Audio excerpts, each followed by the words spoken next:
The bride, who graduated from a prestigious music college and looked down on me, a mere high school graduate, insisted I play the piano at my brother's wedding.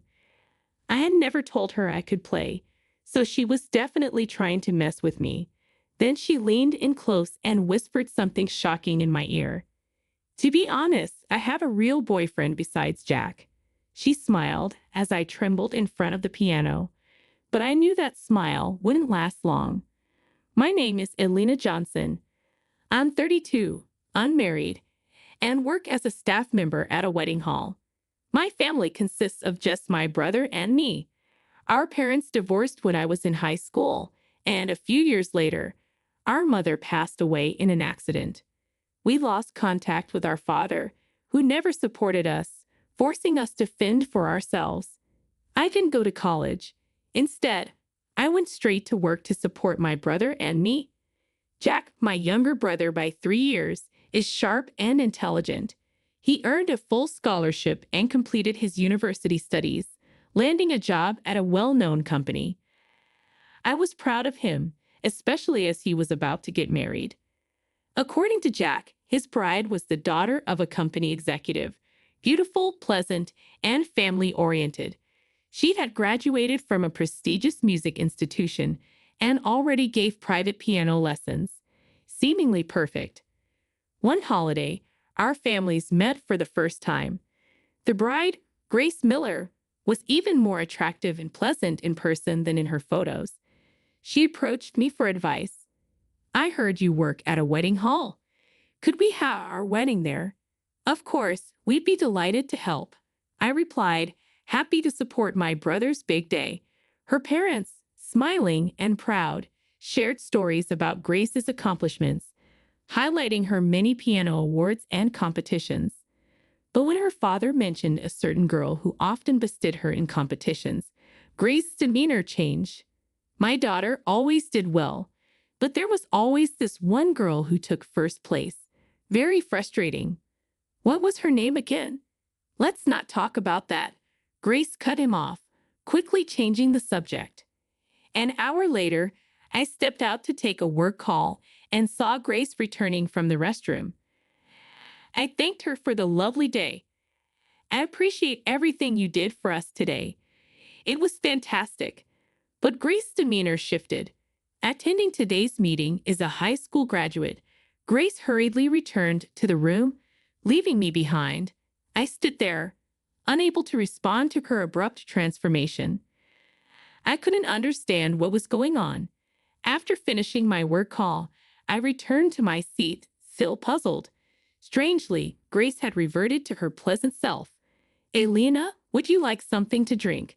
she asked kindly, handing me the drink list. I must have misheard her, I thought. Not wanting to complicate matters, I kept the incident to myself, and the meeting soon came to a close. However, it quickly became clear that it was not a misunderstanding at all. When Grace and I started meeting alone to plan the wedding ceremony, she constantly looked down on me.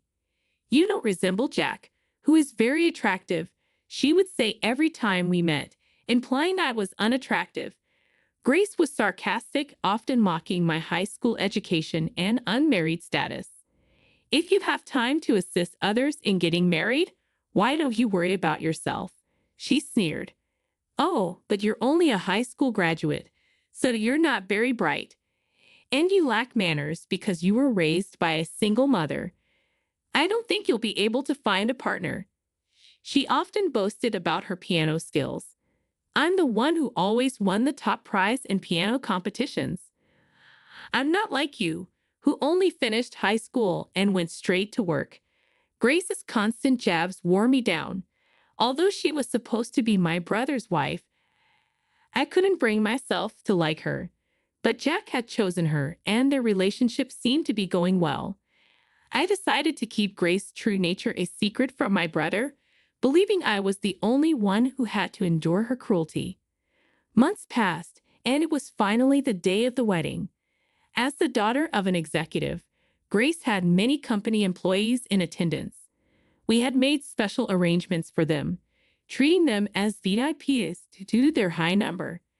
Though I could have taken the day off as the groom's sister, I wanted to be part of my brother's special day, even if only from behind the scenes. Consequently, I was permitted to work as a staff member until just before the ceremony began. With only a few minutes left before the ceremony, two of Grace's female friends entered the dressing room while I was touching up my makeup. I wanted to say hello, but I needed to finish quickly. Besides, they were engrossed in a lively conversation, so I continued working on my hair and makeup without interrupting them. Suddenly, their conversation took an unexpected turn. "Hey, you know Grace is dating another guy, right?" One said. "I've heard he's a guy from the nightclub. She said she was getting married today just to keep up appearances." The other replied, "If that's true, I feel sorry for the groom who has no idea." My mind went blank, and I panicked to stop this marriage immediately, but I couldn't cancel the ceremony without proof. The wedding ceremony began, leaving me feeling bewildered. Guests provided entertainment as the ceremony neared its midpoint. Grace's friends, all music college graduates, played beautiful pieces on their instruments. Suddenly, Grace picked up the microphone and announced, "Now my sister-in-law will make a presentation on the piano." All eyes in the hall were suddenly on me. I panicked, as Grace had never mentioned this. I had never told her I could play the piano, so this unexpected announcement caught me off guard. This wasn't part of the plan. Grace was supposed to play the piano in the second half of the wedding, so it wasn't even ready yet. Hearing Grace's words, the ceremony hall personnel began frantically arranging the piano while I stood there, too surprised to move. Grace approached me at the family table and yanked my arm with all her strength. "Come this way," she demanded, dragging me toward the piano. "Hey, you didn't tell me anything about this," I whispered to her, trying to keep calm as the other guests watched. Grace leaned in, her voice a harsh whisper. "When I look at you, I can't help but get angry. All I want to do is annoy you." "Is that the only reason you're treating me like this?" I asked. "Yeah, that's right," she replied, her smile vindictive. I realized in just how much I despised her. "The ceremony will be ruined if you refuse to perform here. What do you think will happen if I cry in front of my father? The marriage will be annulled, and Jack will be fired from his job. Do you really want your beloved brother to get fired? How can I really want to marry such a boring man? To be honest, I have another boyfriend. I only married him because my parents were too annoying." Grace's confession confirmed what the girls in the bathroom had said.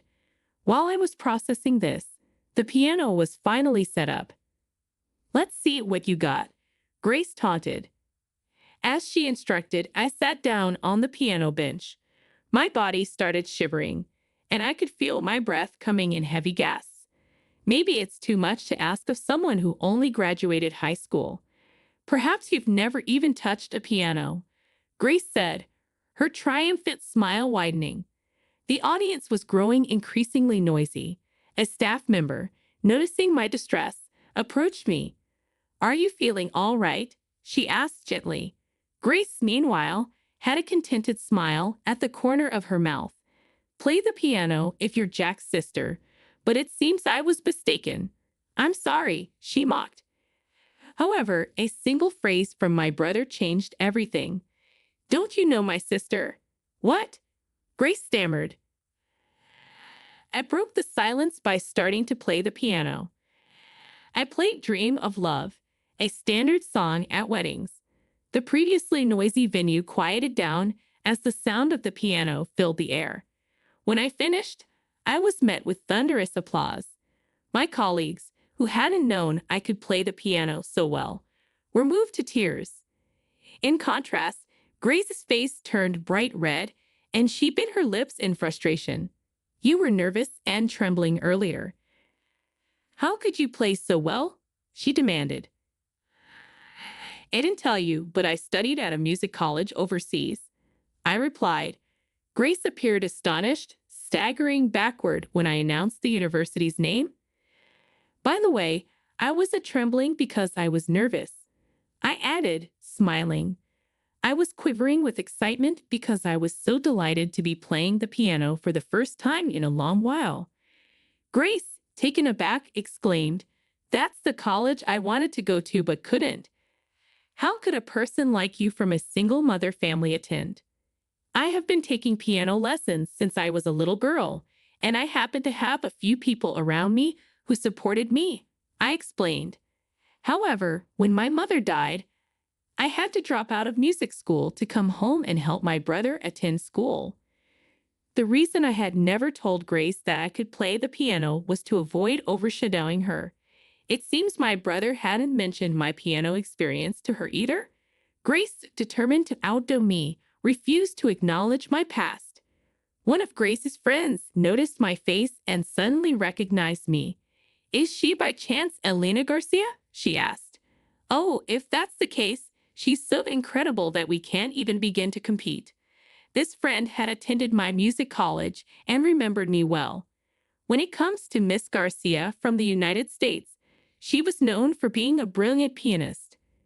Grace, hearing the last name Garcia, turned to me with a bewildered expression. "Are you by any chance the Elena Garcia who won all the awards in the competitions?" "I don't know if I won all the awards, but it's true that I won many of them." "Yes, that's right. I was the girl who always stood in front of you at every competition," I replied. Elena Garcia was my name before my parents divorced. While Grace stood stunned, the MC approached me for a comment. "It was a wonderful performance.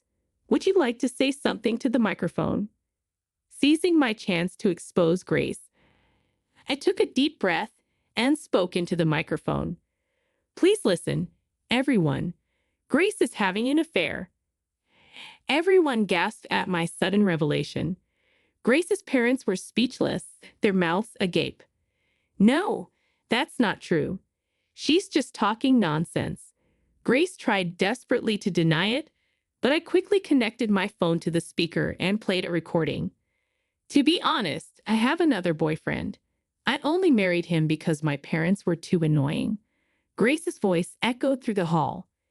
Knowing Grace's true nature, I had my mobile phone voice recorder ready to capture her confession. Grace's face turned pale as her deceit was revealed. "You disgraceful brat." Grace's father yelled at her in public, and all hell broke loose. "I'm sorry, Papa. I'm sorry," Grace pleaded. "I'll never forgive you. You are no longer my daughter," her father declared. Then, as if pushing her away, Jack also accused Grace. "How dare you deceive me? I'm not marrying you," my brother declared. "Please, please reconsider," Grace begged, but my brother was furious. "Apologize to my sister too," he demanded, pushing her away. Grace looked desperate, not knowing what to do. "Please forgive me.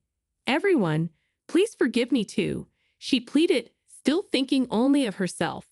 "There was no apology to me. You've been insulting me for so long, and now you expect me to forgive you.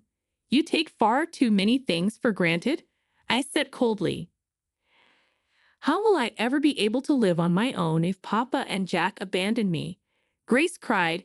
She confessed that the man she was having an affair with was a spendthrift and that she couldn't live on his money alone. "I don't care about your life anyway. I'm not going to forgive you," I responded firmly. Grace, finally in a tight spot, bowed her head to me. "I apologize for everything I've done." "I'm sorry," she said, tears spilling from her eyes. Her makeup had smeared and her eyes were dark. It was a pitiful sight, but remembering all she had done to me, I could not forgive her. "I feel nothing for you. You insulted me for graduating from high school and trampled on my darling little brother's heart. Never show your face in front of us again," I stated. Grace broke down in tears on the spot and was taken out of the ceremony hall by her relatives. Her parents then apologized to the attendees, and the wedding was abruptly canceled. After the attendees left, My brother and I had a discussion. I'm really sorry if I made you feel bad because I fell for that woman, he said. I'll be fine. Are you going to be okay? I asked, concerned. I need to sort out my feelings right now, but I'll get back on my feet soon, he assured me. I believed his words and decided to slowly watch over my brother. Later, he and Grace officially broke off their engagement. Jack received compensation, and Grace's parents cut her off, kicking her out of the house. Grace had managed her piano lessons with the support of her parents, but that was no longer possible. She began working part-time, but her lack of skills made it difficult for her to make ends meet. The man she was dating also dumped her as soon as he realized there was no more money. Jack, on the other hand, devoted himself to his work and was soon promoted. He was very happy that his efforts had paid off. As for me, I have been asked to play the piano more and more often at wedding ceremonies, and my days are now busy. I hope to bring excitement to many people with my piano performances.